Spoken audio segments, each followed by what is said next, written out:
सोन्या चांदीची दरवाढीची सुसाट एक्सप्रेस आज अखेर रोखली गेली। गुरुवारी सोन्या चांदीचे दर उच्चांकी पातळीवर गेले होते। गुरुवारी सोन्याचा 1,82,000 रुपये प्रति तोळा असा दर होता आणि चांदी प्रति किलो 3,95,000 रुपये या दरावर होती। पण आज त्यामध्ये जोरदार घसरण झाली। त्यामध्ये कोल्हापुरात आज सोन्याचा दर 1,70,000 तर चांदीचा दर 3,50,000वर आला। त्यामुळे भले भले चक्रावले आहेत। सोन्या चांदीच्या दरांना आज जोरदार आपटी खाल्ली असली तरी नजीकच्या काळात दरवाढ होणार की अजून कमी होणार हे सांगणं मात्र अवघड आहे। या आठवड्याच्या पहिल्या दिवशी म्हणजे 26 जानेवारीला सोन्याचा दर प्रति तोळा 1,64,000 रुपये होता, तर चांदीचा दर प्रति किलो 3,62,000 रुपये होता।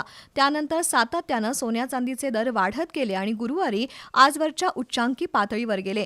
गुरुवारी सोन्याचा दर 1,82,000 रुपये प्रति तोळा आणि चांदी प्रति किलो 3,95,000 रुपये या दरावर होती।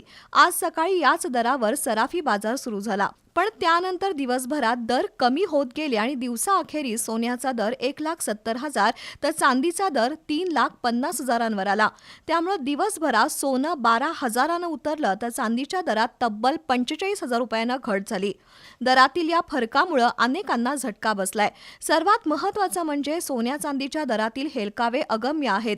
काही जण येत्या 6 महिन्यात सोन्याचा दर 2.5 लाखांवर आणि चांदीचा दर 5 लाखांवर जाईल असं म्हणतायत, तर दुसरीकडे हे दोन्ही मौल्यवान धातू आपटी खातील अशीही शक्यता आहे।